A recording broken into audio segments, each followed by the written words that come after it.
Kasi nga po talagang nag-uumapaw yung ebidensya. Nakita naman po natin, hindi kinakaya ng pagbubuhat lang po.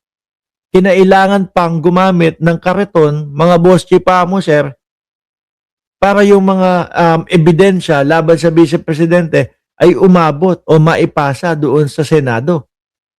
Di ba? Nag-uumapaw mga bossing. At ako ho, naniniwala ako na yung mga ebidensyang ipresenta nila ay dapat pag-aralan at tignan talaga at investigahan o aralin, no? Alamin, i-hearing. Bakit po? Simula pa lang po sa umpisa. 'Di ba? Talagang inilalatag na nila sa Kongreso pa lang ho, mga kababayan. Inilalatag na po nila. Hindi ho ito kagaya ng diskarte ng Vice Presidente na, eto na, iimbitahan ka namin dito para eto, makapagpaliwanag ka. Tapos ang ginagawa o ang hakbang ng Vice Presidente ay iwasan po na sumagot doon sa impeachment. Ilan po yan? Halos wala silang maisagot with matching 16 na mga lawyer pa yung ano nila, yung hinire nila. Di ho ba, mga kababayan? 16 na lawyer, biruin niyo po yun.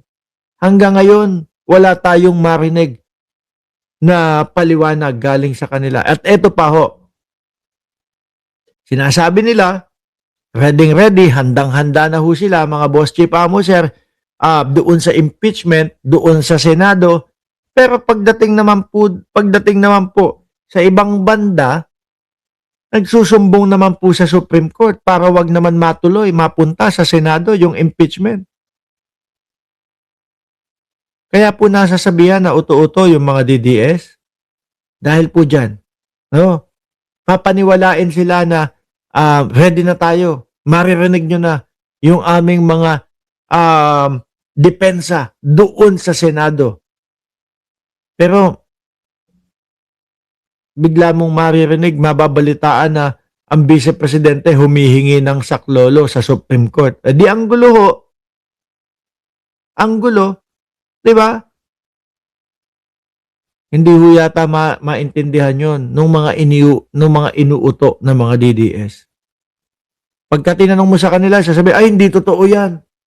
Walang ganong nangyari, hindi nagsumbong si Sara Duterte sa Supreme Court. Ganyan po sila, mga kababayan.